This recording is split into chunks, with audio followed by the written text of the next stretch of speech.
Chez nous, on parle de tout, mais le numérique, c'est parfois un vrai casse-tête. Entre les réseaux sociaux, les jeux en ligne, l'achat du premier téléphone, pas toujours évident de bien comprendre les risques, enjeux et opportunités que peut apporter le numérique, ni de savoir comment poser les bonnes règles communes à toute la famille. C'est justement pour ça que Bouygues Télécom a lancé le programme Reconnecter, une série de vidéos YouTube animée par une psychologue pour des familles comme les nôtres, pour parler cyberharcèlement, cybersécurité, gaming, vie privée numérique ou achat du premier smartphone, sans tabou et avec bienveillance.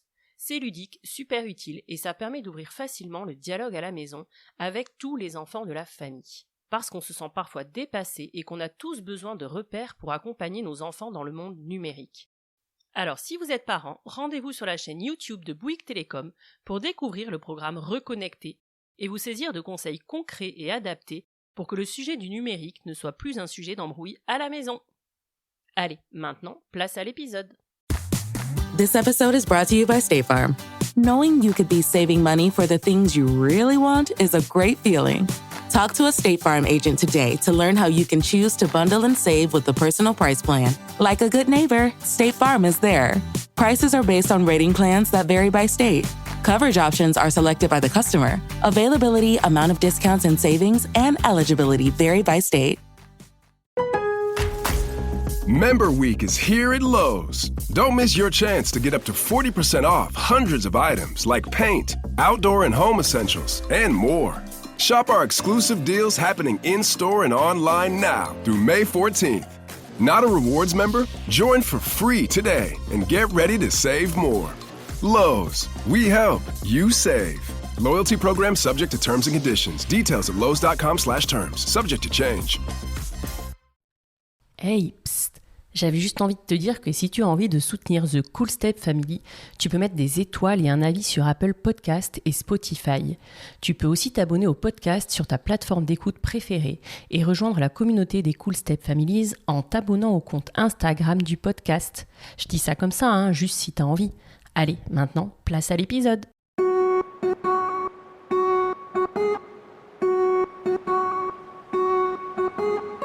Bonjour, je suis Élise et vous êtes sur The Cool Step Family, le podcast qui donne enfin la parole aux familles recomposées.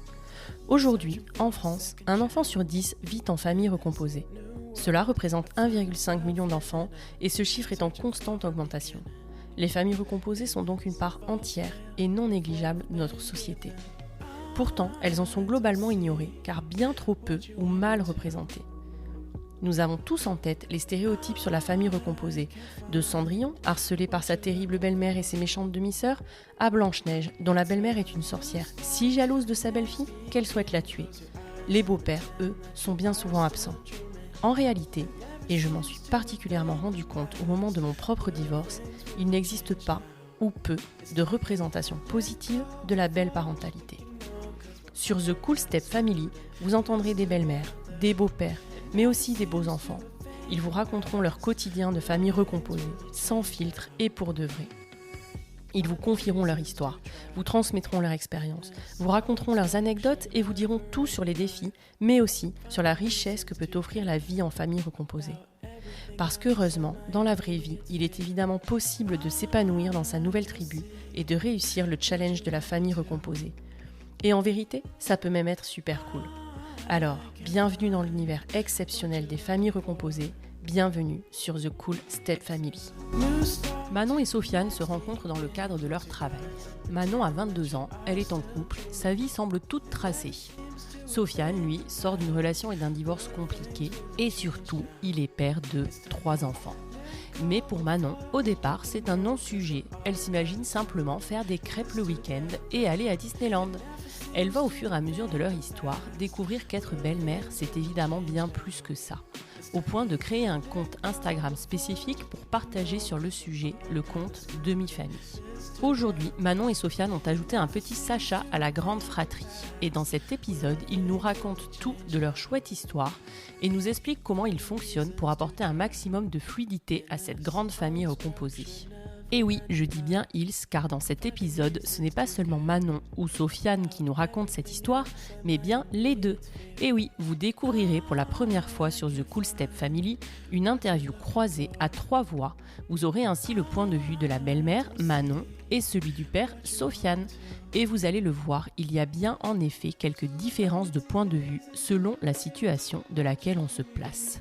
Merci infiniment Manon et Sofiane pour votre confiance. Dites-moi en commentaire si vous avez aimé l'interview croisée en couple, que je sache si je refais ça ou pas. Bonne écoute! Salut Manon, salut Sofiane, merci beaucoup d'être tous les deux à mon micro aujourd'hui. Du coup, pour une première, l'interview en couple. Manon, on avait déjà programmé cette interview il y a quelques mois, je crois.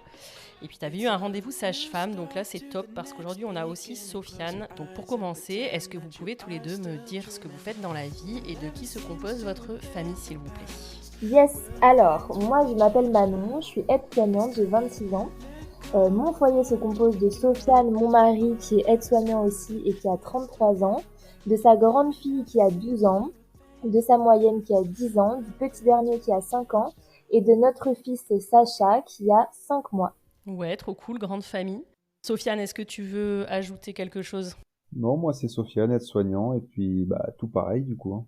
Et par contre, Sofiane aussi, tu peux nous dire, parce que tu te lances dans la musique aussi. Est-ce que tu as envie d'en parler un petit peu? Oui, exactement, oui. Je fais de la musique depuis un peu plus de 10 ans maintenant, en studio d'enregistrement, mais bon, c'était beaucoup plus pour d'autres que pour moi. Et puis j'étais proche d'arrêter, puis je me suis dit pourquoi pas me lancer dans un truc qui m'appartient à moi et qui serait un peu plus personnel et qui raconterait ma vie à moi. Donc je me suis lancé, oui, il y a pas longtemps, ça fait 2 mois. Ouais, trop cool. Je mettrai les liens aussi vers tes chansons, vers ton... T'as un YouTube, c'est ça? Je passe beaucoup par Instagram et puis je suis sur toutes les plateformes. Il y a déjà 2 sons qui sont sortis à l'heure actuelle. Ok. Et je suis sur à peu près toutes les plateformes. D'accord, on mettra tous les liens. Est-ce que vous êtes ok de me raconter depuis combien de temps vous êtes ensemble et comment vous vous êtes rencontrés? Yes. Alors nous nous sommes rencontrés sur notre lieu de travail. Donc on travaillait tous les deux dans un EHPAD. Quand nous nous sommes rencontrés au début, on se connaissait pas du tout, on se côtoyait pas du tout. Et puis un peu plus tard, après avoir fait un peu plus connaissance, d'une discussion jusqu'à une autre, puis une autre, on s'est pris d'affection l'un pour l'autre assez vite. Hein, c'est arrivé très très vite. Et puis on s'est plus jamais quitté après ça. Ouais. Et donc Manon, à ce moment-là, est-ce que tu savais que Sofiane avait 3 enfants? Alors oui, je le savais parce que c'était mon collègue de travail, donc je savais qu'il avait des enfants. Et un jour, il a eu un problème familial. Il a déposé ses enfants à notre travail parce que sa mère était notre cadre de santé. Du coup, il a déposé ses 2 grandes filles à sa maman. Et en fait, je sais plus exactement comment, mais je me suis retrouvée à devoir m'en occuper pendant une petite heure. Nous, à ce moment-là, Sofiane et moi, on se parlait quasiment pas. Et en fait, je me suis occupée de ces filles pendant 1 heure. Elles m'ont expliqué qu'elles avaient un petit frère de quelques mois à l'époque. Et donc, je savais qu'il avait 3 enfants, du coup, à ce moment-là. Ouais, ok. Et toi, de ton côté, est-ce que tu étais en couple ou c'était quoi ta vie de ton côté? Oui, de mon côté, j'étais en couple, ça faisait 5 ans. J'habitais avec quelqu'un. Ma vie était facile, stable, pas de problème. Tracé, ouais. Ouais, c'est ça. Et toi, Sofiane, t'étais divorcée depuis combien de temps, à peu près? Moi, quand je me suis mis avec Manon, j'étais séparé depuis un peu plus d'1 an, je crois, voire un peu plus. Ouais, ça faisait même presque 2 ans. Ouais, presque 2 ans. J'étais dans ma petite vie de papa séparé, papa solo. Ouais, est-ce que tu es ok de nous en dire un peu plus justement sur cette période-là et comment tu as vécu ta séparation et puis ta vie de papa solo, elle ressemblait à quoi? Ma séparation très très difficile puisque c'était une séparation un petit peu houleuse dans le sens où on ne s'entendait plus du tout et puis c'était très très conflictuel avec des enfants au milieu qui ne comprenaient pas trop en fait tout ce qui se passait. Moi, tout ce que je voulais faire, c'était surtout protéger mes enfants de tout ça. Mais bon, c'était une période où c'était très compliqué puisqu'on était en rupture de communication totale. Vous n'avez pas pu, par exemple, expliquer les choses correctement, tu veux dire, aux enfants et Voilà, c'est ça. On n'a pas pu, dans le cadre d'une séparation assez classique, expliquer chacun aux enfants qu'on se séparait. Tout s'est fait un petit peu brutalement. On sortait d'une relation très très toxique et très très difficile.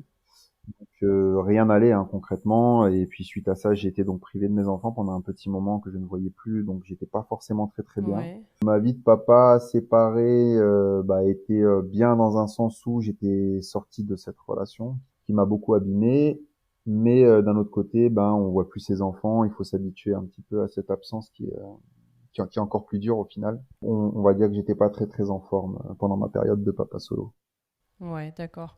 Et tu voyais pas tes enfants, il n'y avait pas eu de jugement? Non, il n'y avait pas eu de jugement du tout au début. J'étais complètement novice en la matière. À cette époque-là, je n'y connaissais absolument rien. Du coup, je prenais un petit peu pour argent comptant tout ce qu'on me disait. Mmh. En l'occurrence, mon ex qui m'expliquait à quel point la vie allait être compliquée pour moi et que du coup, je n'avais pas énormément de droits. Donc, on va dire que j'ai un petit peu subi toute la première période avant d'en arriver enfin à un jugement. Je faisais un peu comme je pouvais, quoi. Mais j'avais pas nécessairement les bonnes armes pour me défendre. T'avais un peu l'impression que limite t'avais de la chance si elle te laissait les voir, quoi. C'était ça, c'était un petit peu la mère des enfants qui décidait quand tu pouvais les voir et...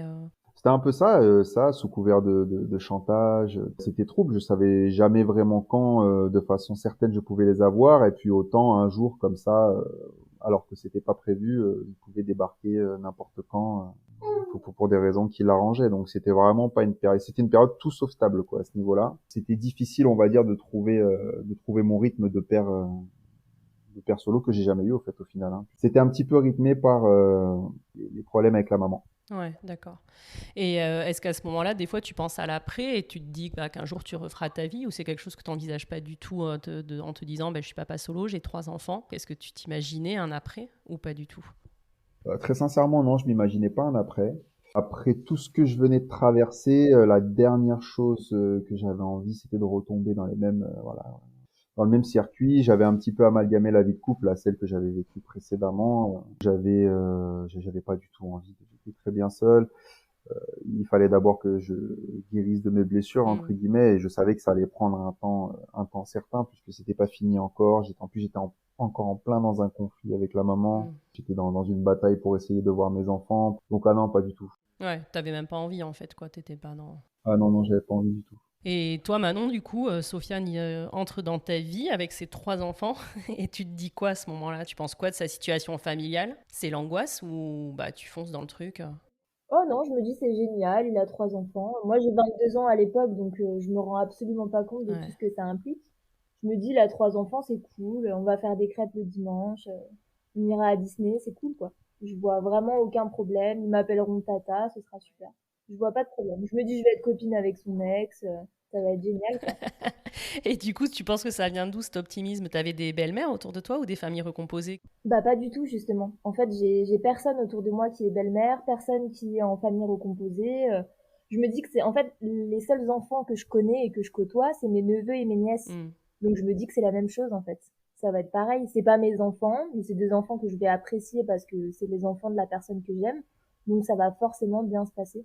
Ouais. Et ton entourage, je sais pas, tes parents, t'as des copines et tout qui te disent un peu, mais qu'est-ce que tu fais? Il a 3 enfants ou pas du tout? Tout le monde est un peu comme toi autour de toi? Personne n'est vraiment négatif en fait parce que je sors d'une séparation. Tout le monde voit que je suis super épanouie avec Sofiane et en fait les enfants à ce moment-là c'est vraiment le plus mais personne ne me dit que ça va être compliqué ou quoi que ce soit. C'est vrai que j'ai pas beaucoup de personnes qui ont été négatives au sujet de notre histoire. Les gens voyaient qu'on était bien ensemble, qu'on Hmm. était épanouis. Ils les avaient un week-end sur 2, enfin même pas en plus. À l'époque ils les avaient quasiment jamais Ouais. en fait puisqu'il n'y avait pas de jugement. Donc c'était pas spécialement un problème. Et toi, Sofiane, du coup, comment tu fais, tu vois, parce que par rapport à ce que tu nous disais juste avant, que tu es un peu vaccinée, qu'est-ce qui fait, tu penses que tu te dis qu'avec Manon, ça va le faire, quoi, et que tu as envie de te lancer, du coup, dans cette histoire, et de un peu faire taire tes freins, tu vois, les peurs que tu pouvais avoir? Pour être complètement transparent, je pense que ce qui fait un peu la magie de tout ça, c'est qu'il n'y a pas vraiment d'explication, ça s'est fait super naturellement. En fait, tout s'est fait vraiment sans qu'on y réfléchisse. C'est comme de partir d'un point A sans chercher à aller à un point B, mais tout en y allant tout doucement sans s'en rendre compte. C'est qu'au fait, on s'est vraiment liés l'un à l'autre sans nécessairement vouloir le faire au début. Mhm. C'était Un peu jour après jour, en fait, vous êtes restés ensemble c'est parce que ça. c'était cool, quoi, mais vous n'êtes pas projetés ou eu des discussions de fou au début? Ah non, pas du Ah tout. non non, pas du tout. Non non non, pas du tout. C'est venu très progressivement et c'est ce qui a fait, je pense, que toute la force de tout ça, quoi. Progressivement, mais en même temps super vite. On est tombé amoureux très très très très vite. Mhm. Et donc du coup c'était évident en fait. On s'est dit En fait, on ne s'est pas posé de questions. On a un peu foncé tête baissée sans se poser de questions du tout. Et par exemple, la question des enfants, est-ce que c'est quelque chose des enfants ensemble, est-ce que c'est quelque chose que vous avez pu aborder au départ? Parce que ça peut être quand même un sujet. Toi, Manon, t'es hyper jeune. Je sais pas, du coup, si tu savais que tu voulais des enfants un jour, par exemple, ou pas, déjà, tu vois. Et est-ce que vous avez une discussion sur ça? Puisque Sofiane en a déjà 3. Est-ce que toi, Manon, tu te dis peut-être qu'il en voudra pas? Et est-ce que ça, c'est quelque chose dont vous parlez? Oui, tu t'en rappelles, toi? Moi, je me rappelle très bien. On était au travail et je lui ai posé cette question. Je me rappelle exactement où on était. Et je lui ai dit, est-ce que tu voudras d'autres enfants plus tard? Et il m'a dit oui. Ouais. Tu t'en rappelles pas, j'en suis sûre. Il m'a dit oui, je voudrais des enfants. Je voudrais une grande famille. Je voudrais faire plein d'enfants. Moi, à ce moment-là, j'en veux pas spécialement. Mais je me dis, bon, ok, si un jour l'envie vient, il est open. Ouais, ça sera pas un élément bloquant. Ouais. Et toi, tu t'en rappelles alors, Sofiane, ou pas? De la discussion en elle-même, non, mais de mon état d'esprit, oui, clairement. D'accord. Donc toi, c'était un truc que t'étais pas fermé, t'étais ouvert à avoir d'autres enfants. Oui, moi j'étais ouvert à avoir d'autres enfants. Après, à partir du moment où on est bien et que tout va bien, moi j'avais plus de craintes avant tout ça. C'était plus avant tout ça que mes craintes étaient basées sur ce que je ne connaissais pas, au fait. Hein. Ouais, mais une fois avec Manon, plus de crainte, quoi. Voilà. Et toi, Manon, qu'est-ce que t'en penses de ça? Par exemple, si Sofiane, il t'avait dit, quand tu lui poses la question, même si à ce moment-là, t'en veux pas encore, mais si t'avais répondu non, enfin moi, je sais que j'en voudrais pas d'autres, c'est quelque chose qui aurait pu mettre un frein à votre histoire? Je pense pas. À ce moment-là, rien ne peut être un frein à notre histoire. Notre histoire est tellement forte qu'il aurait pu me dire n'importe quoi. Il aurait pu avoir 8 enfants, j'y serais allée quand même, je pense. Et s'il t'avait dit, par contre, j'en voudrais pas avec toi, t'y serais allée quand même aussi? Ouais, j'y serais allée quand même. Mais j'aurais fait du forcing après. T'aurais obtenu ce que tu voulais sur la durée. Ouais. Et du coup, alors comment ça arrive là? Tu disais que ces enfants, t'en avais déjà vu 2 sur les 3, mais bon, c'était pas vraiment une présentation officielle, d'après ce que j'ai compris. Donc, à quel moment dans votre histoire vous vous dites que, je sais pas, que Manon, t'as envie de voir ses enfants, ou Sofiane, à quel moment t'as envie de lui présenter tes enfants? Comment ça se passe la première rencontre? La première rencontre, en fait, on considérait surtout que c'était une évidence et qu'il fallait le faire, puisque faisant partie de ma vie et mes enfants aussi, et c'était quelque chose qui devait être très positif. C'était mon souhait, c'était surtout ça, hein, c'était que tout se passe bien, et bon, après tout ne pouvait que bien se passer en réalité. Mais c'est vrai qu'au début, par rapport à mes enfants, j'avais beaucoup d'appréhension parce que l'image, je pense qu'ils ont de la vie de couple à ce moment-là, c'est pas une superbe image, donc voilà, est-ce que ils vont pas se dire oh là là mon Dieu, ça recommence et moi j'étais dans toutes ces interrogations-là. En fait, c'est ce qui m'a après je me suis plus angoissé tout seul qu'autre chose. Hein. Parce qu'en réalité, je les ai ramenés au début timidement, j'ai pas mis de nom sur la relation que j'avais avec Manon. C'est mes enfants qui m'ont posé plein de questions. Ils sont passés par mais c'est quoi alors c'est la femme de ménage mais parce que attends parce qu'ils l'ont vu sans que tu dises que vous étiez ensemble, tu veux dire alors j'ai énormément discuté avec eux du fait de me remettre en couple, du fait que je me mettais avec quelqu'un, du fait que j'avais beaucoup discuté mais ça par contre très très longtemps avant pour être sûr. Au fait, je voulais attendre qu'ils soient sûrs de pouvoir avoir de la place pour quelqu'un d'autre dans leur vie. C'était important pour moi. D'accord. Donc, quand tu étais avec Manon, tu leur parlais d'elle, mais sans la nommer. Ouais, ça j'ai commencé à le faire dès le départ. Ça, j'ai commencé à le faire dès le départ, en disant, voilà, on est pour être sûr que c'est quelque chose qui perturberait pas trop leur vie et qui pourrait accepter et surtout qui pourrait bien le vivre et qui soit prêt à tout ça. Et en fait, du moment où je les ai sentis prêts, où je savais que enfin j'avais amené la chose aussi petit à petit. J'en ai parlé à Manon, on s'est dit que c'était OK, puis on s'est dit amenons-les directement à la maison puis discutons de tout ça quoi. Et c'est ce qu'on a fait. Du coup, je suis parti, on venait d'aménager à Nice et je suis allé chercher les enfants chez eux, puis on est arrivé directement à la maison où ils ont pu discuter avec Manon. Donc là, vous viviez déjà ensemble tous les deux, hein, c'est ça? On vivait déjà ensemble tous les deux. Oui. OK, et toi Manon, là, t'es dans quel état d'esprit? Tu flippes un peu avant la rencontre? Tu te mets la pression ou... Ouais, je suis hyper flippée. Alors, ce qu'il faut savoir, c'est que un petit peu plus tôt, je sais plus exactement combien de temps avant, je rencontre le petit dernier, puisque il y a une semaine où les filles sont parties dans la famille de Sofiane. Ouais. Et en fait, Sofiane garde le petit dernier, qui a un peu plus de 2 ans à l'époque. Ouais, tout et petit. Je les vois de temps en temps, je m'en occupe, etc. Et c'est un vrai coup de cœur, un vrai coup de foudre pour ce petit garçon-là. Réciproque? Je pense, oui. Après, oui. Donc c'est difficile de savoir, mais je crois. Et ensuite, je rencontre les filles quelques mois plus tard, du coup, donc les 3 enfants viennent chez nous à ce moment-là. Et je suis dans le gros flip, gros stress. Et tu saurais, je sais pas, je sais que c'est compliqué, mais tu vois, expliquer pourquoi. Est-ce que tu te mets la pression parce que tu as envie que Sofiane, il trouve que tu gères trop bien? Est-ce que c'est parce que tu as envie que les enfants, ils te kiffent? J'étais hyper flippée parce que je voulais que tout se passe bien. J'avais super peur que les enfants ne m'aiment pas. Et en fait, vraiment, je savais pas à quoi m'attendre. C'était le grand saut dans l'inconnu. Je savais pas ce que je devais faire, comment je devais me comporter, comment ça allait se passer. Vraiment, que des questions. Vraiment, j'ai aucune idée de comment ça va se passer. Et vous en discutez tous les deux, vous briefez un peu le truc et vous préparez la rencontre? Ou pas du tout, c'est un peu au feeling Je pense qu'on en discute un peu tout le temps, voilà, un peu tout le temps en vrai de vrai. Mais Sofiane n'a que des certitudes. Il me dit tout le temps, non, non, mais t'inquiète, ça va bien se passer. Ils vont t'aimer, c'est sûr et certain. Ouais, bah trop bien. J'ai pas à douter, tout va bien se passer. Vraiment, il est super rassurant là-dessus. Il me dit, il y a aucune raison qu'il t'aime pas, ça va bien se passer.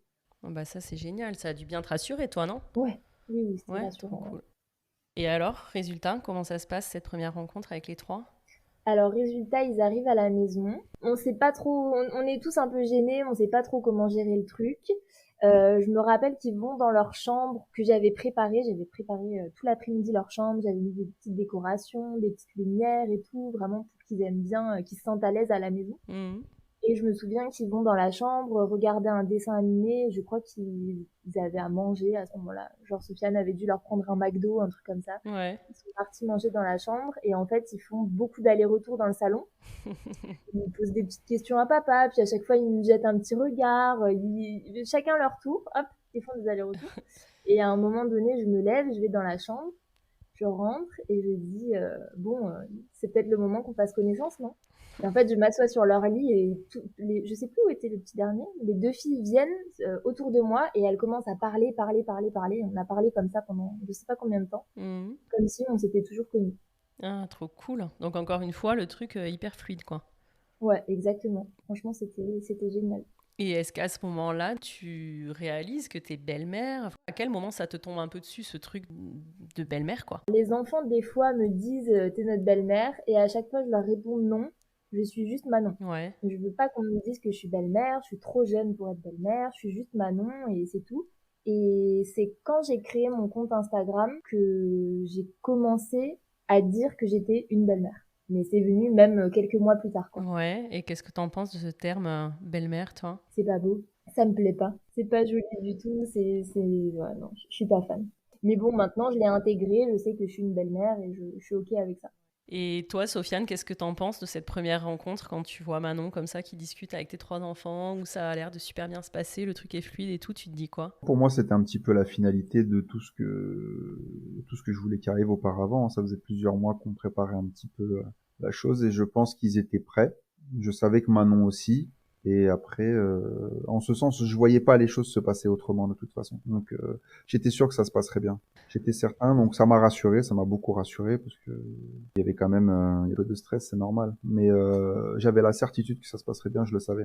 Ouais, top. Et Manon, est-ce que tu peux nous expliquer un peu ton évolution? Parce que tu dis qu'au départ, tu voulais pas qu'on t'appelle comme ça et que maintenant, c'est OK pour toi. Est-ce que tu sens que tu as évolué dans ce rôle de belle-mère, justement, où tu débarquais un peu là-dedans, un peu naïve peut-être, et sans avoir du tout de modèle, en imaginant que tout allait être super simple? Est-ce qu'aujourd'hui, c'est toujours un peu la vision que tu as de ton rôle de belle-mère? Ou est-ce que tu peux nous expliquer un peu l'évolution au fur et à mesure? L'évolution, vraiment, il y a eu un gros changement à partir du moment où j'ai fait ce compte Instagram, du coup.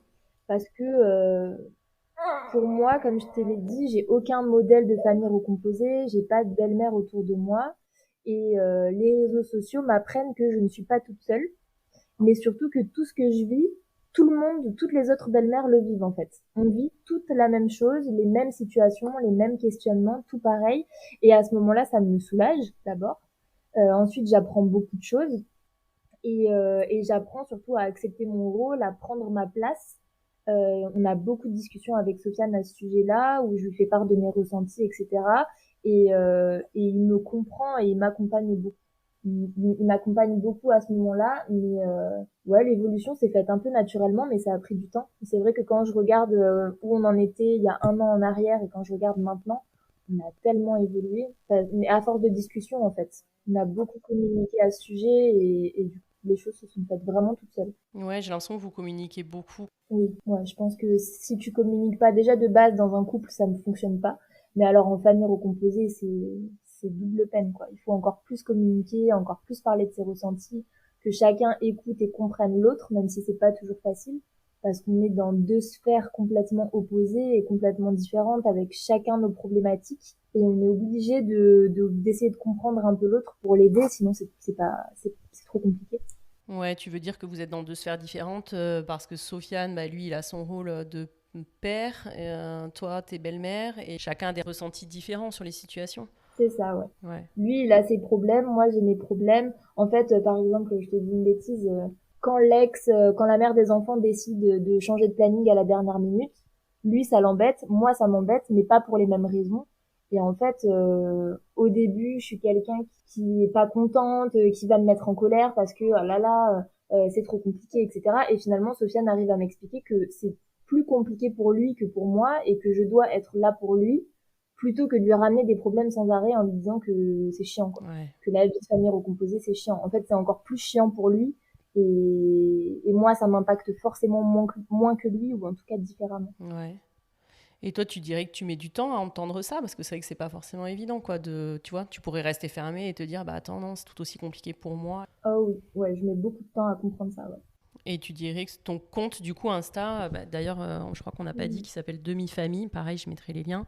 Ça t'a beaucoup aidé aussi sur arriver à prendre un petit peu du recul. Ouais, ça m'a vachement aidé à prendre du recul, à comprendre. En fait, à partir du moment où tu te rends compte que t'es pas toute seule et que ce que tu vis c'est normal, déjà ça t'apaise parce que tu te dis ok. Donc en fait, ce que je vis, tout le monde le vit. Ouais, c'est clair. Enfin, en tout cas, toutes les belles-mères le vivent. Donc, il faut que je prenne du recul, il faut que je m'apaise parce que sinon ça va jamais fonctionner. Et en fait, tu peux pas rester dans un conflit tout le temps et ramener tout le temps du négatif alors que finalement, il n'y a pas que du négatif dans la vie de famille recomposée. Ouais, et le fait de voir qu'en fait, t'es pas toute seule et que bah, c'est un peu toutes les belles-mères, je pense que ça permet de voir que les difficultés, elles sont liées à la situation, en fait, et pas à toi ou à Sofiane. Et du coup, ça permet en effet de prendre vachement de recul, ouais. Et t'as quel rapport, justement, par rapport à la maman des enfants? Tu l'as déjà rencontrée ou pas du tout On s'est croisés une fois, un jour d'échange des enfants, mais c'est tout. Sinon, on s'est jamais rencontrés, non. Ouais, d'accord. Et Sofiane, toi, les rapports sont toujours compliqués aujourd'hui, même pour les enfants, c'est compliqué. Oui, c'est toujours, il n'y a pas grand-chose qui a changé pour moi depuis. C'est un peu, ça s'améliore, puis ça retombe. Ça a pas vraiment beaucoup changé. Ouais, ok. Et toi, Sofiane, t'en penses quoi de Manon en tant que belle-mère? Parce que tu as écrit une chanson sur les belles-mères. Et toi, je trouve que tu as l'air d'avoir un regard aussi hyper bienveillant en fait, sur ce rôle-là et d'avoir compris quand même que c'était un rôle pas forcément évident. Est-ce que tu peux nous en dire un peu plus? Moi, surtout, ce qui m'a frappé, c'est en observant la belle-mère qui est Manon, j'ai fait le parallèle tout simplement avec une maman. Et sur le plan effectif et dans ma vie au quotidien, je me suis rendu compte que il y avait beaucoup de similitudes, il y avait très peu de choses qui changeaient et on peut vivre des fois avec des gens qui ont des enfants mais qui peuvent leur dire je t'aime 10 fois par jour mais qui ne feront pas pour eux dans les actes et dans la bienveillance ce qu'une belle-mère sans s'en rendre compte va faire. Je pense que le rôle de belle-mère c'est quelque chose qui est beaucoup dénigré parfois par les individus eux-mêmes parce qu'ils se rendent pas compte de tout le bonheur qu'ils apportent et à quel point leur simple présence est bénéfique aux enfants. Donc c'est très très bien d'être un père, c'est très très bien d'aimer ses enfants, mais je pense que les individus sont faits pour être à deux. Donc il y aura toujours un manque chez l'enfant quelque part, et la belle-mère le comble et se freine souvent en disant oui mais je ne suis pas la mère. Oui, mais au final ils y trouvent pas comme une maman, mais ils y trouvent un certain réconfort qui devient une habitude et qui quand il est plus là devient un manque. Donc c'est quelque chose peut-être moins palpable. C'est moins palpable, mais c'est tout aussi fort et ça peut l'être beaucoup plus encore selon les relations entre les individus. Et, voilà, j'ai eu l'occasion, ne serait-ce qu'au cours de ma carrière, de croiser pas mal de schémas. Et j'ai pu comprendre qu'au fait, l'amour, c'était vraiment quelque chose qui se cultivait entre deux personnes. C'est pas quelque chose qu'on peut acquérir génétiquement. C'est beaucoup plus complexe que ça et ça demande beaucoup plus d'efforts. Et c'est en voyant Manon faire tous ces efforts-là qui nourrissaient mes enfants un petit peu plus à chacun de leur passage que je me suis dit que c'était un rôle qui était incroyable et fallait peut-être il fallait qu'il soit plus valorisé, en fait, pour être plus valorisant. Ouais, c'est clair. Et comment vous en arrivez alors à avoir envie de concrétiser votre désir d'avoir un enfant ensemble? Est-ce que, pareil que le reste, ça se fait un petit peu tout seul, ou est-ce que vous avez des discussions à ce sujet au fur et à mesure sur le fait de vouloir agrandir la famille ensemble? Oh, on a eu 1 million de discussions là-dessus. Ouais. Alors racontez-nous, c'était quoi les discussions? Quel moment ça démarre et comment vous vous dites allez go Alors, en fait, à la base, Sofiane parle souvent d'avoir des enfants. Et un jour, je lui dis, maintenant, je veux des enfants, mais maintenant. Tout de suite là. Et soudainement, Sofiane a peur. Ouais, je vois. Soudainement, Sofiane se dit, mince, c'est concret. Et je dois le faire, en fait. Finalement, j'en parle depuis toutes ces années en rigolant, mais en fait, elle veut vraiment des enfants. Ouais. Et donc, du coup, beaucoup de discussions. Je me souviens de la toute première où on est à un parc de jeux pour enfants avec les enfants, du coup. Et où je lui dis, bon, ça y est, c'est bon, là. Quand est-ce qu'on fait un enfant? Quand est-ce qu'on fait un enfant? Et Sofiane prend un petit peu peur et on a eu beaucoup de conversations après jusqu'au jour où je l'envoie acheter ma pilule à la pharmacie puisque je décide que c'est lui qui doit la payer puisque c'est moi qui la prends. Ouais, t'as Et raison, Sofiane rentre à la maison avec le petit sachet de la pharmacie et à l'intérieur, il n'y a pas de pilule, mais il y a un body qui dit que tous les membres de la famille ne doivent pas être oubliés ou je sais pas quoi. Et il me dit, bon bref, en gros, tu reprends pas la pilule et ça y est, c'est trop parti. bien. Et alors, qu'est-ce que tu ressens toi à ce moment-là? Est-ce qu'à ce moment-là, tu te mets à flipper ou non, t'es hyper contente? Ouais. Ah ouais, je me mets à flipper. Ouais. Bah, À ton parce tour que de c'est flipper. pareil, finalement c'est concret pour moi Ouais. aussi. Et en fait, ça y est, on va se lancer, on va avoir un enfant et c'est fou, quoi. Ouais. Et alors, il arrive vite, Sacha? Ouais, Sacha arrive 1 mois plus tard. Trop cool. Il arrive super vite et on est trop contents. Vraiment, c'est le bonheur de la vie. Comment tu lui annonces à Sofiane? Alors, c'est un vendredi. Sofiane est partie chercher les enfants. Je fais un test de grossesse vraiment par curiosité parce que je dois aller au restaurant quelques jours plus tard et que je veux savoir si je pourrais boire ou non. Et finalement, le test est positif. Ouais. Sofiane arrive 2-3 heures après à la maison, donc du coup, je vais vite acheter une petite boîte. Et en fait, depuis qu'on se connaît, on a un espèce de petit panier où on met tous nos souvenirs. On garde vraiment tout, des cartes de visite, des cailloux, des photos, plein de choses. Et je mets tout ça dans une boîte avec le test de grossesse au fond. Tout le monde rentre à la maison, j'attends que les enfants aillent se coucher, j'ai très hâte que les enfants aillent se coucher. Et je dis à Sofiane, regarde, j'ai acheté une boîte pour mettre nos souvenirs et tout. Donc on se regarde les souvenirs un par un. Ah, tu te rappelles quand on a fait ça, quand on a fait ça et tout. Moi je lui dis oui, c'est bon, allez, viens, on passe au suivant. Accélère, vas-y. Et puis, le test. Et là, Sofiane, tu piges direct ou pas? Oui, après là, j'ai vite compris. Ouais. Et alors, tu ressens quoi? Après, j'étais super content. Après, c'est un peu comme de visualiser quelque chose de très très fort, mais qui prend forme en fait. C'est la concrétisation de notre sous l'apparence d'un test. Ah, c'est trop cool. Et comment vous l'annoncez aux enfants? Vous le faites assez rapidement ou pas? Ouais, on le fait assez rapidement parce que en fait, on l'annonce à nos familles tout de suite. Ouais. Et moi, je l'annonce aussi sur Instagram du coup, et on a toujours peur que la famille des enfants tombe dessus et du coup leur apprenne la nouvelle à notre place. Donc on leur fait faire un petit t-shirt, je vais être grande sœur, je vais être grand frère, et on leur offre comme ça. Ouais, et qu'est-ce qu'ils en pensent? Ils sont trop contents. Il faut savoir quand même qu'on en a énormément parlé avec eux avant. On leur parle beaucoup, voilà, un petit frère possiblement, une petite sœur possiblement et tout. Et finalement, ils finissent par presque être en demande eux-mêmes.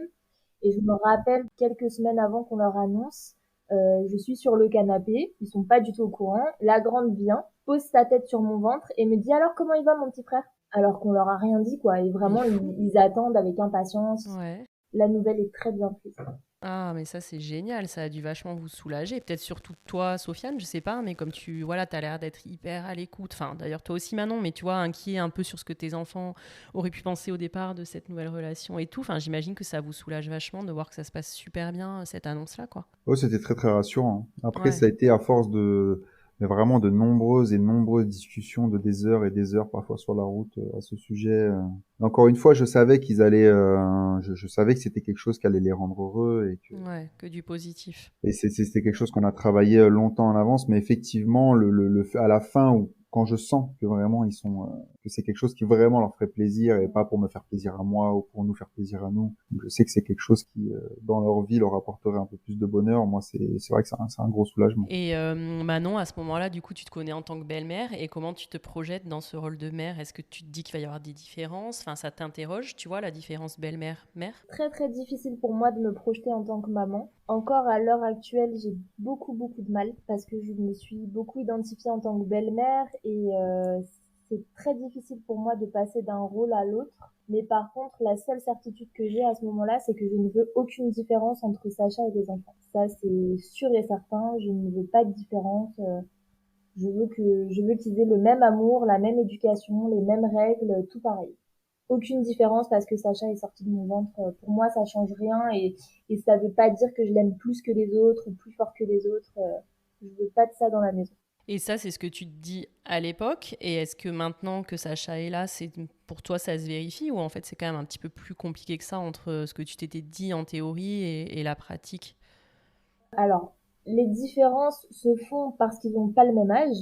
Finalement, il y a aussi des différences entre la grande, la moyenne et le petit parce que ils demandent pas la même attention. Bien sûr, étant donné qu'ils n'ont pas le même âge. Donc c'est pareil pour Sacha puisqu'il est bébé et complètement dépendant de moi.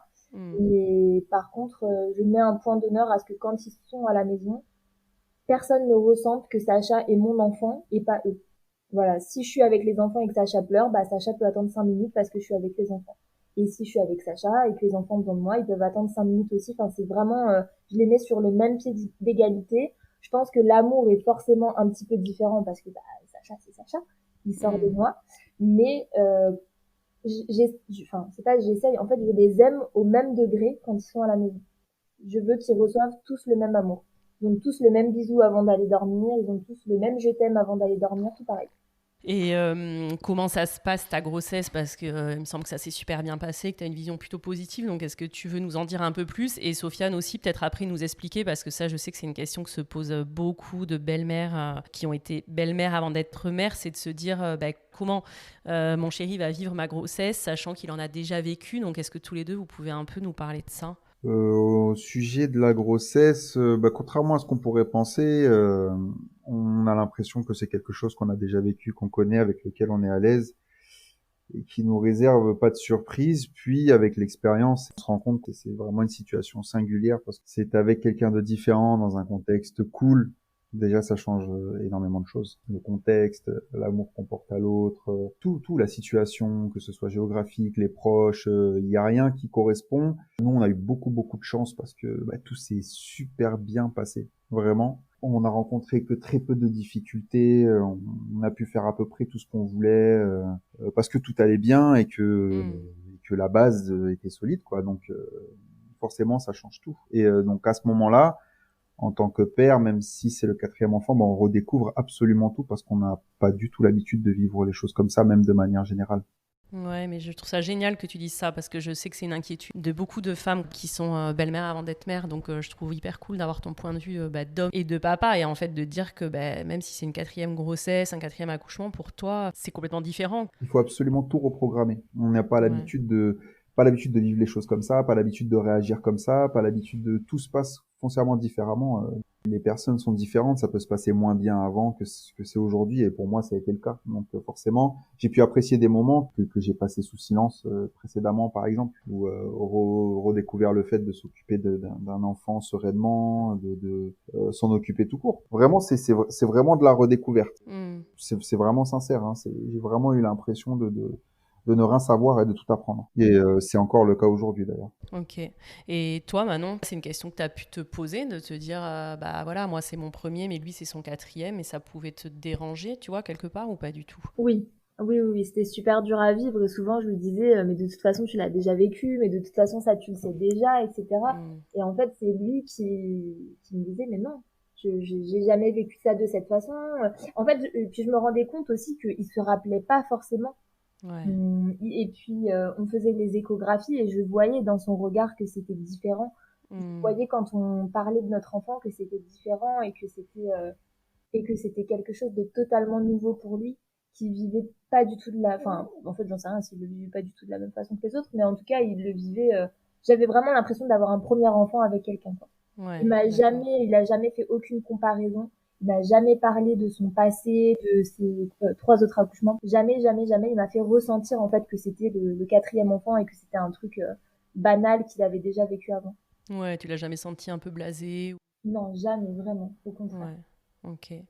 Et toi, Sofiane, est-ce que tu avais un peu un truc de te dire, tu vois, j'en sais rien, peut-être même inconscient, mais de te dire, j'ai quelque part un peu un sentiment d'échec. Enfin, je sais pas si toi tu le vois comme ça, tu vois. C'est peut-être avec mes 3 premiers enfants, puisque là, c'est pas forcément ce que j'avais imaginé en les faisant. Je vis plus avec eux au quotidien. Voilà, tout ce qu'on ressent un peu tous quand on se sépare avec des enfants au milieu, quoi. De se dire que c'est pas forcément ce qu'on avait imaginé, en tout cas pour nos enfants. Et est-ce que toi, tu sens un truc de réparation avec Sacha? C'est clairement ça, en fait, j'ai surtout envie d'en profiter. J'ai surtout envie d'en profiter sereinement et effectivement, j'étais pas l'homme quand j'ai eu mes enfants que je suis aujourd'hui. Oui, forcément, la vie, mon expérience m'a beaucoup appris. J'ai envie de faire tout ce que je n'aurais pas pu faire avant. C'est pas que je le vis mieux aujourd'hui qu'avant, pour être sincère, parce qu'on est toujours on est intensément heureux quand on a un enfant. C'est juste que entre eux, on peut pas les comparer parce qu'ils ont chacun leur histoire, ils sont chacun arrivés dans des moments différents, dans des contextes différents, chacun à leur manière, ils m'ont apporté un petit peu de bonheur et c'est vrai qu'avec Sacha, j'ai quand même la chance, comme c'est le 4e, de pouvoir tirer des leçons des 3 précédents pour pouvoir ne faire qu'améliorer la situation. Donc forcément, c'est très bénéfique. Je pense que ça devrait aller dans ce sens-là à peu près pour tout, hein. Ouais, non, mais c'est ça, on apprend de ses expériences, voilà, que ce ça. soit dans le négatif ou du positif. Ouais. C'est ça.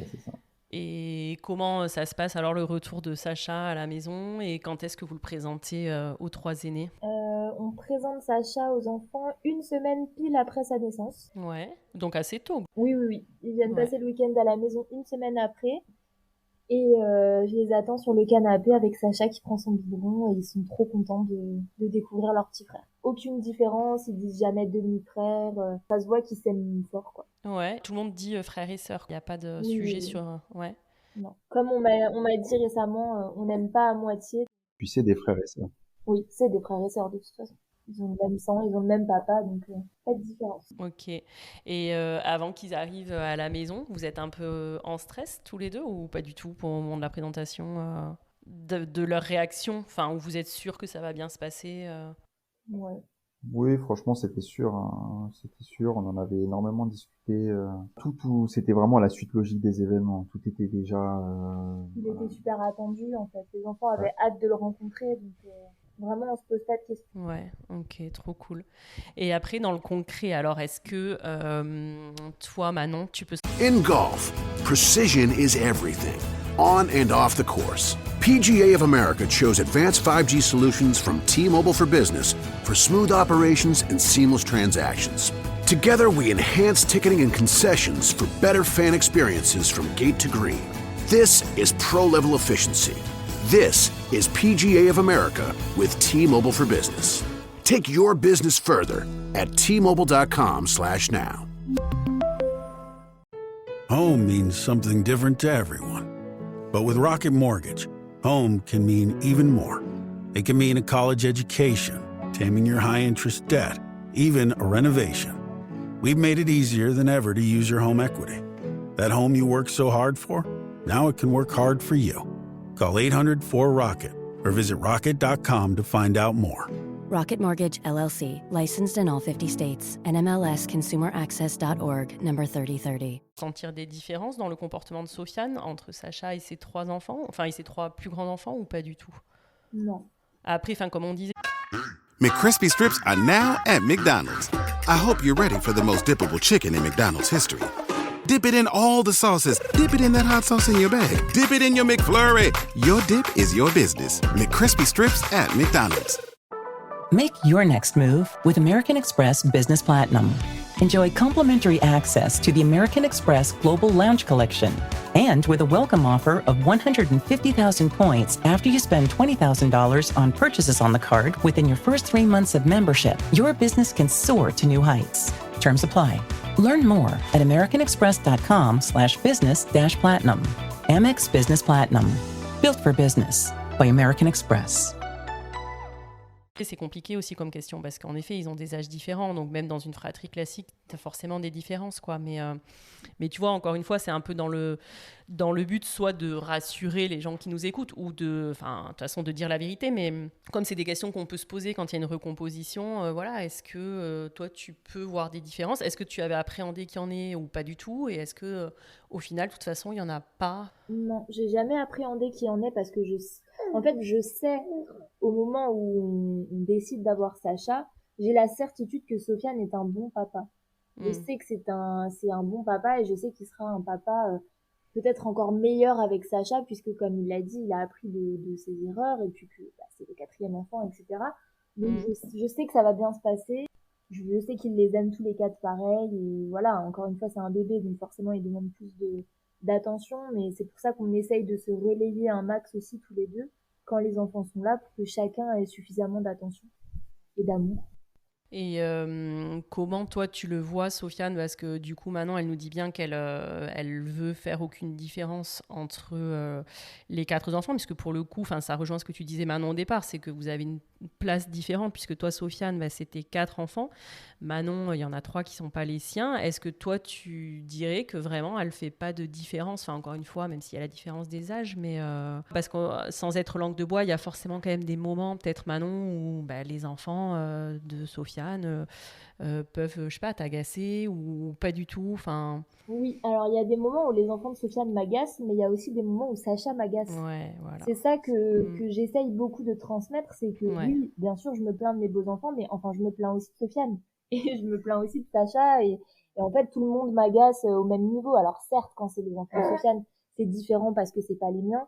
Donc forcément, il n'y a pas ce truc d'amour inconditionnel qui se dit, bon, c'est mon enfant, je le pardonne à chaque fois, etc. Mais tout le monde m'agace, donc... Ouais, en fait c'est ça, c'est exactement ce que tu dis, c'est qu'on peut à un moment donné, nos propres enfants nous agacent aussi, mais sauf que quand on le dit, ça gêne en effet beaucoup moins que quand on le dit de nos beaux enfants. Exactement. Après, je pense que c'est le positionnement qui est le plus délicat. Si Sacha entendait de sa mère que il l'agaçait, ça reste Sacha, c'est sa mère, je suis son père. Et c'est vrai qu'en fait, les enfants étant extérieurs, ça peut toujours être quelque chose qui peut être interprété ou qui peut être, alors que ça n'a aucunement lieu d'être. Après, je pense que c'est plus des craintes qu'autre chose. Si quelqu'un est agacé, il doit pouvoir le dire, il doit surtout pouvoir le ressentir et on doit surtout écouter son ressenti et faire en sorte que ce ne soit plus le cas. Ouais, mais c'est ça que je trouve qui a l'air génial entre vous, c'est qu'en effet, Sofiane, tu le prends tel quel, quoi. C'est qu'à un moment donné, si peut-être ta grande agace en effet sur un comportement X ou Y Manon, tu sais que c'est ce comportement-là qui va l'agacer, mais tu le prends pas, oui, mais c'est parce que c'est pas sa fille. Et c'est ça, je trouve, qui est génial. J'ai l'impression que vous arrivez vraiment à vous dire les choses avec des messages clairs et à ce que chacun n'y mette pas du personnel derrière. C'est surtout que ce serait pas vraiment une solution. En fait, au final, je vais rester avec le même problème. Moi, ce qui m'intéresse, c'est que les choses aillent mieux. Donc, je me concentre surtout là-dessus. Je déteste remplacer un problème par un autre. Je trouve que c'est pas très utile. Moi, ce qui m'importe, c'est que chacun se porte bien, soit heureux et c'est pas en montant les gens les uns contre les autres, en essayant essayant de plaire à l'un ou à l'autre que ça va mieux. Il reste toujours un conflit au milieu, donc faut s'attaquer au conflit et pas aux individus qui le provoquent ou qui en font partie. Ouais, non, mais t'es un grand sage, Sofiane, en fait. Et est-ce que toi, tu peux ressentir de la culpabilité, par exemple, de vivre, tu vois, à 100% du temps avec Sacha par rapport à tes aînés ? Ah oui, complètement. Ouais. Ah, complètement, oui, c'est une grande culpabilité parce que on y pense tout le temps. On y pense tout le temps. À chaque moment, on se dit voilà, ce serait toujours plus cool si on était tous là. Et c'est une réalité. Ce serait forcément mieux. En tout cas, pour moi et pour notre famille, c'est une certitude. Donc, oui, on culpabilise qu'il soit pas là dans plein de moments qui sont importants, plein de premières fois de Sacha, tous ces moments qui sont super à vivre au quotidien et qu'on peut pas partager avec nos enfants qui sont ce qu'on aime le plus au monde, quoi. Ça reste une situation très triste. Après, j'ai malheureusement pas la chance actuellement que les choses se passent bien. J'y travaille énormément. Ouais. C'est vraiment ma priorité que les choses s'améliorent et que je puisse avoir mes enfants le plus longuement possible et que je puisse prendre soin d'eux aussi bien et aussi longtemps que je prends soin de Sacha. Ouais. Mais je pense que ça arrivera, c'est juste que ça prend du temps. Ouais, parce que vous aimeriez avoir les enfants un peu plus peut-être avec vous à l'avenir, c'est ça ? Ah oui, bien sûr. Bien sûr, ça permettrait de moins culpabiliser. Et puis surtout à Sacha de grandir vraiment avec ses frères et sœurs et puis d'instaurer un modèle familial sain dans lequel chacun pourrait trouver un petit peu son bonheur, quoi, sans qu'il y ait un manque quelque part. Et toi, Manon, t'en penserais quoi de ça? Moi, je pense que les choses seraient beaucoup plus faciles si on avait les enfants plus souvent à la maison. Mais bien sûr, je vois aussi toute la difficulté et la complexité de ce que ça engendrerait, puisque, bah, je sais pas. Je me dis que les enfants seraient peut-être tristes de moins voir souvent leur maman, qui seraient peut-être un peu perturbés, que je sais pas, est-ce que mon rôle serait remis en question à ce moment-là? Est-ce que j'entendrais des phrases typiques t'es pas ma mère? On discute beaucoup avec les enfants, j'essaye de beaucoup discuter avec eux. D'ailleurs, je leur dis souvent en rigolant, je sais très bien qu'un jour vous allez me dire ah t'es pas ma mère. Je me dis ah mais non jamais, on va jamais dire ça. Je sais que ça arrivera. Mais bon, en soi, je sais très bien que il y a beaucoup plus de vie et de bonheur dans la maison quand les enfants sont là. Quand ils sont pas là, c'est plus calme et on sent qu'il manque quelque chose, forcément. Ouais, d'accord.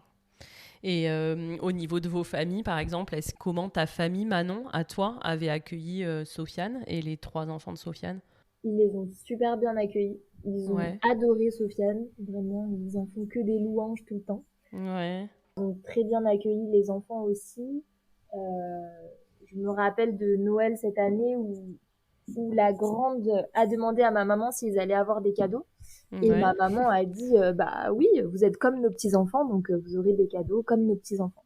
Ouais, ils font pas de différence. Ouais, vraiment, ils sont géniaux avec eux, c'est super. Ouais, ils ont été vraiment extraordinairement bien accueillis dans la famille. Ouais. Et toi, de ton côté, Sofiane? Bah, ça s'est très bien passé parce que, comme je dis toujours, les choses se prouvent plus qu'elles ne se disent et au fait, j'allais mieux. Donc, j'ai rien eu besoin de dire à ma famille, mais ma famille a vu sans que... J'ai pas trop eu besoin de communiquer avec eux là-dessus. Je pense que ça s'est ressenti directement. La vie s'est stabilisée. Ils t'ont vu heureux. C'est vraiment passer de l'ombre à la lumière, quoi. On passe d'un moment où on va très mal, où on a été un peu détruit pendant des années, à un moment où on entame une reconstruction. Et forcément, bah, on a tellement pas l'habitude de se voir comme ça et que les gens nous voient comme ça que, bah, d'eux-mêmes, ils étaient super contents. Ouais, ils étaient super contents, je pense. De même, j'ai pas eu trop besoin voilà, donc ils l'ont vachement bien accueilli aussi et ils sont encore très très contents qu'elle soit parmi nous.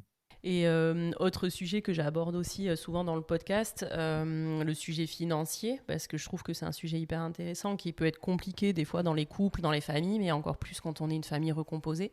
Et en plus, vous, c'est vrai que Sofiane, tu avais 3 enfants, Manon, au départ, tu n'en avais pas, là, vous en avez un ensemble. Est-ce que vous partagez tout? Est-ce que Sofiane, tu prenais une part plus importante parce qu'il y a les 3 enfants? Comment vous organisez les vacances, par exemple?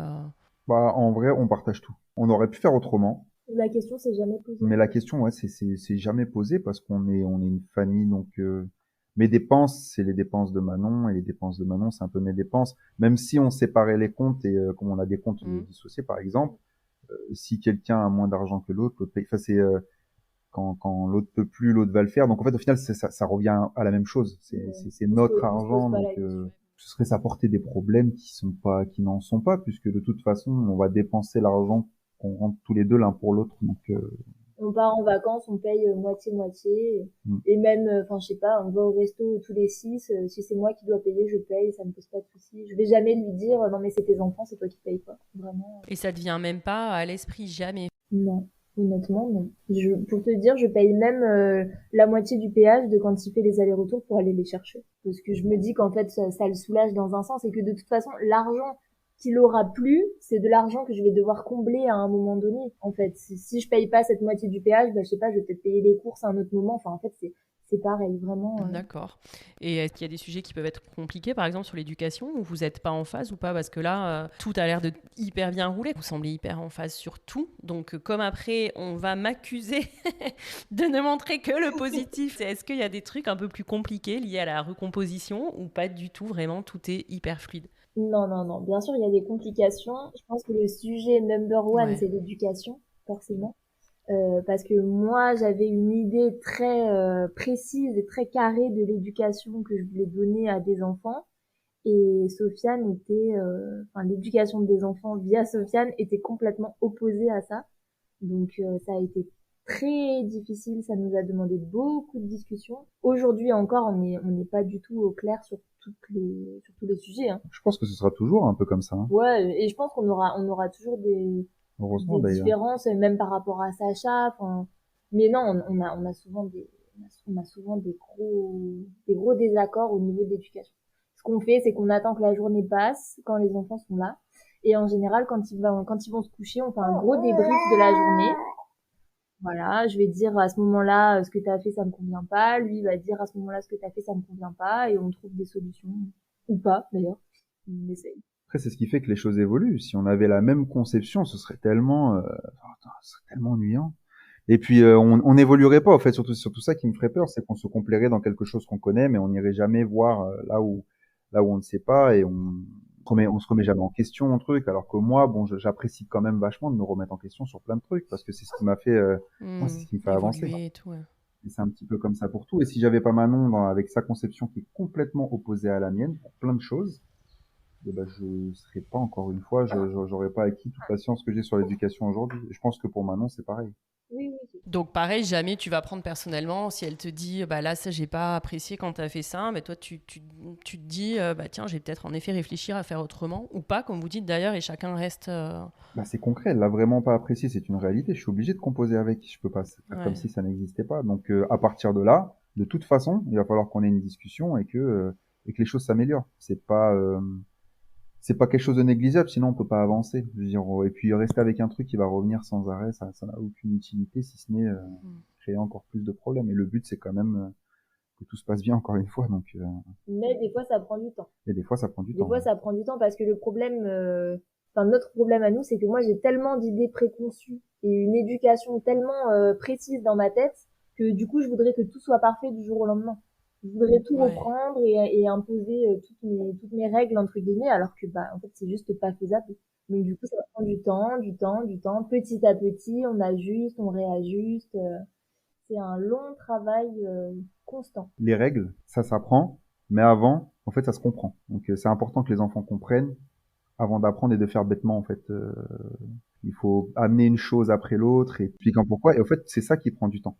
Et moi, j'avais beaucoup de mal à me dire parfois, oui, mais c'est un enfant, donc il n'a pas la même compréhension que moi. Si je lui dis, tu vas te coucher à 22h, j'arrive pas à comprendre pourquoi l'enfant ne veut pas aller se coucher à 22h. Ça me dépasse, en fait. C'est là aussi que Sofiane intervient pour m'expliquer qu'un enfant, c'est un enfant et qu'il n'a pas la même compréhension que moi qui j'ai juste envie de lui dire, va dormir parce que c'est normal, parce qu'il est 22h, etc. Après, encore une fois, ce qu'on est en train de dire là, c'est des discussions qu'on a aussi, j'imagine, dans une famille classique, en fait, où, en effet, le parent A n'a pas forcément la même histoire et la même envie d'éducation que le parent B. Et puis, du coup, il y a des discussions, des confrontations. Mais encore une fois, moi, c'est pour ça que je trouve hyper important de parler de tout ça, parce que dans une famille dite classique, ça va peut-être mieux passer, il y a des discussions entre les parents, mais dans une famille recomposée, ça peut prendre des proportions, c'est pas toujours le cas, mais ça peut prendre des proportions plus importantes, parce que les sujets sont les enfants qui sont pas des deux parents, et donc du coup, il peut y avoir d'autres choses en fait mises derrière, alors que c'est juste un désaccord, comme vous l'expliquez, d'éducation. C'est ça. Et puis il y a la question de la légitimité aussi. Oui, c'est-à-dire que demain, si j'ai envie d'imposer entre guillemets une règle à Sacha, j'ai juste à dire à Sofiane, en fait, c'est mon fils. Bon, alors là, Sofiane dit non parce qu'il est pas du tout d'accord avec moi. Il va falloir que je comprenne avant que tu lui apprennes. Voilà, tu vas vouloir comprendre, mais moi de base, je vais avoir tendance à te dire c'est mon fils, je fais ce que je veux, même si je sais que c'est pas je sais que c'est pas la bonne façon. Mais alors qu'avec tes enfants, en fait. Oui, mais je vois ce que tu veux dire. Tu te sentirais plus légitime, en tout cas toi, voilà, Manon. Exactement. Ouais. Je fais ce que je veux en fait parce que c'est mon enfant, c'est moi qui l'ai mis au monde. Alors que ses enfants, c'est ses enfants. Donc je peux pas arriver et décider que demain c'est comme ça, c'est comme ça. Et puis, il ramène aussi une partie d'éducation que tu ne maîtrises pas, qui est celle donnée par leur mère, Donc, c'est aussi quand même la différence. Alors que ton propre enfant, tu peux avoir en effet le désaccord avec l'autre parent et puis on en parle. Là, il y a quand même aussi une tierce personne qui est la mère ou le père. Exactement, c'est ça. On a une éducation qui est assez opposée aussi avec celle de leur maman. Nous, c'est clairement, nous, c'était clairement ça qui nous a fait défaut. C'est pour ça que éducation encore, c'est nous, on est vraiment sur des bases, sur des bases et des fondements. On est encore en train de se battre pour ça. C'est vrai qu'ils ont deux vies, ils le disent, ils le manifestent, ils le verbalisent, ils disent qu'ils ont vraiment deux vies complètement différentes. Ouais. Pour eux, c'est super difficile aussi. Donc c'est difficile pour eux des fois de s'adapter parce que vraiment, réellement, c'est deux vies qui n'ont absolument rien à voir l'une avec l'autre. Ça finit toujours par bien se passer, hein. Ça finit toujours par bien se passer parce qu'on trouve plus ou moins toujours une solution. Après, le tout, c'est de prendre le temps de s'adapter à la solution qu'on a trouvée. C'est ce qui nous prend du temps. Mais il y a toujours une solution à tout. Et de discuter, communiquer, que ce soit avec les enfants ou entre nous, c'est la priorité. On parle énormément tous ensemble. Ouais, ok. Et Manon, toi, tu parles beaucoup de ce rôle de belle-mère sur ton compte Insta Demi-Famille. Qu'est-ce que tu peux dire sur comment la société voit les belles-mères ? J'ai l'impression qu'on n'est pas tellement représenté. On n'existe pas, en fait. Quand je remplis des papiers administratifs, aux dernières vacances, on avait inscrit les enfants à un stage. Et en remplissant les papiers, il y avait papa, maman, mais c'est tout. Il n'y avait pas de troisième option. Donc, j'ai rajouté le petit belle devant maman. Et j'ai mis mon nom, mais non, on n'est pas représenté. Alors après, quand j'ai connu les enfants, du coup, j'avais 22 ans. Je pense que j'avais l'air d'en avoir 16 physiquement. Donc à chaque fois que j'allais quelque part avec eux, les gens savaient que j'étais pas leur mère. D'instinct, on me disait, vous êtes la nounou. La grande sœur. Voilà, mais j'étais pas du tout... On m'a jamais confondue avec leur mère, en tout cas au début. Mais non, après, quand j'en parle autour de moi, beaucoup à mes collègues de travail, etc., on me renvoie tout le temps, t'es pas leur mère.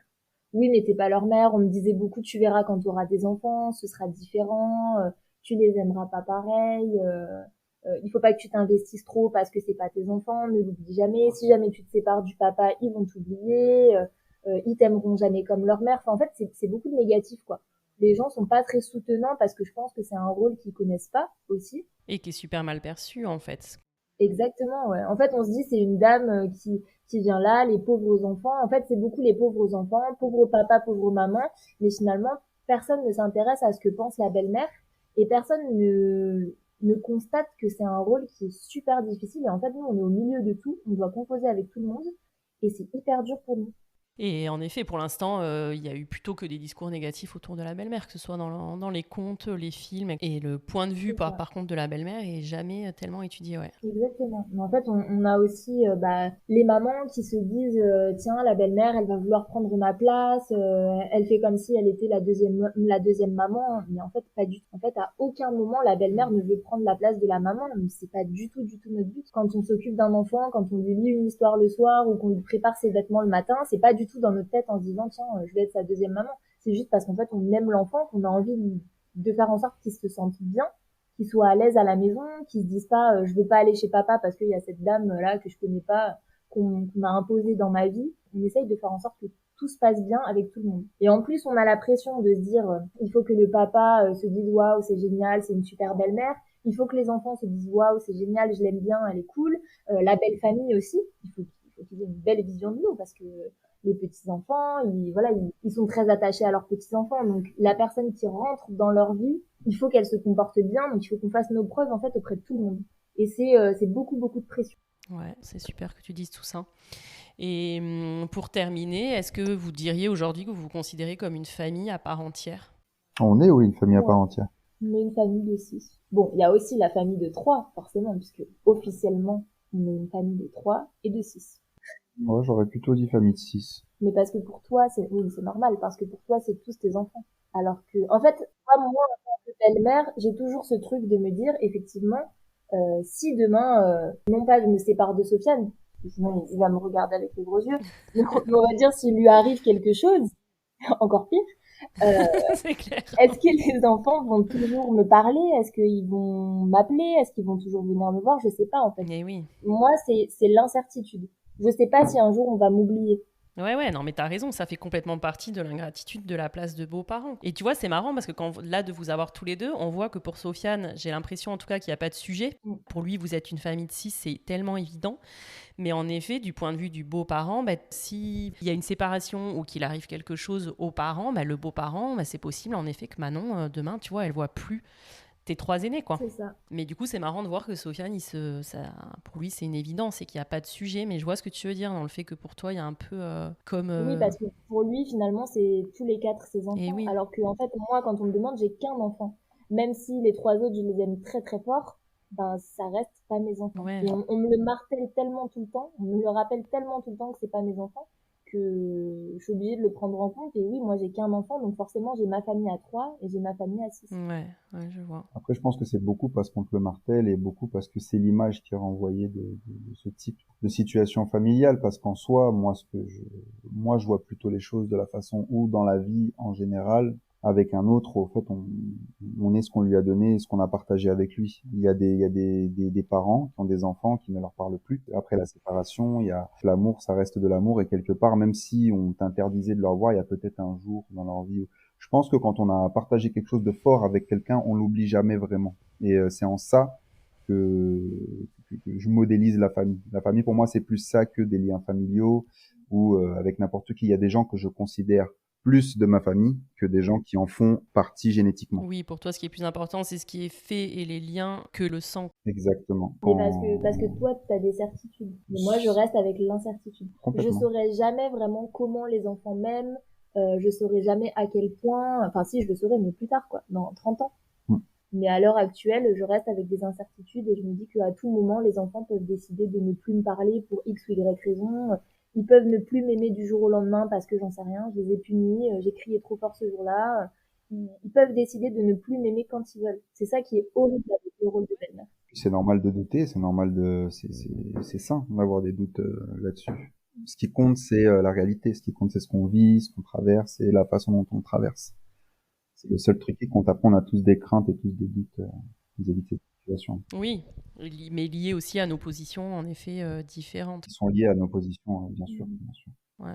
Et est-ce que vous auriez des conseils alors quand même à donner, je sais pas, toi justement peut-être Sofiane de ta position de père et toi Manon de ta position de belle-mère, des conseils à donner, même si on les a bien compris au fur et à mesure de notre discussion je pense, mais à donner pour que ça se passe bien, qu'on soit une belle-mère épanouie, que ça se passe bien pour les enfants, tout ça. Quoi. Alors moi je pense que pour être une belle-mère épanouie, il faut un papa qui laisse de la place. Je pense que si le papa ne laisse pas la place suffisante à la belle-mère ne peut pas créer sa place toute seule. Et là-dessus, j'ai eu beaucoup de chance. Sofiane m'a laissé une grande place libre.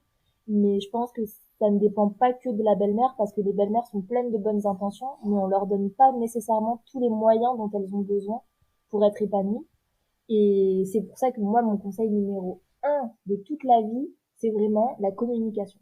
Communiquer tout le temps, sur ses émotions, sur ses ressentis, sur les situations. Et il n'y a qu'avec la communication qu'on peut avancer. Ouais, trop bon conseil. Et toi, Sofiane ? Moi, j'aurais dit à peu près la même chose. Je pense qu'il faut beaucoup communiquer et surtout, il faut savoir il faut savoir se dire que le but, c'est d'équilibrer les choses. C'est d'arriver à prendre sur soi dans un premier temps et ensuite à prendre pour les autres et laisser les autres prendre pour soi-même quand ça va pas. Et c'est par cet équilibre-là qu'on arrive à résoudre les problèmes un à un et au fait qu'on arrive à faire vivre la famille recomposée parce que il y a qu'en communiquant et en s'acceptant les uns les autres comme nous sommes, sans jugement et au fait il faut tous se décider à aller vers un même cap. Donc quand on a un souci, faut pas tirer la couverture de son côté, il faut se soucier que chacun en ait un petit peu. Trop bien.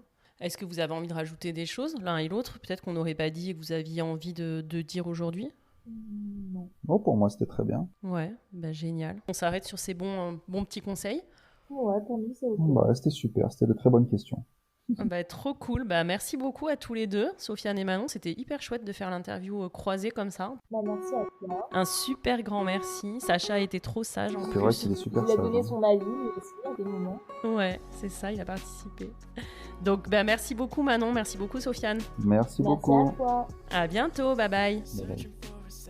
Voilà, c'est la fin de cet épisode. J'espère qu'il vous a plu. J'espère que l'histoire de Manon et Sofiane vous a inspiré et que leurs petits conseils vous serviront. Je remercie infiniment Manon et Sofiane d'être venus à mon micro pour cette interview croisée.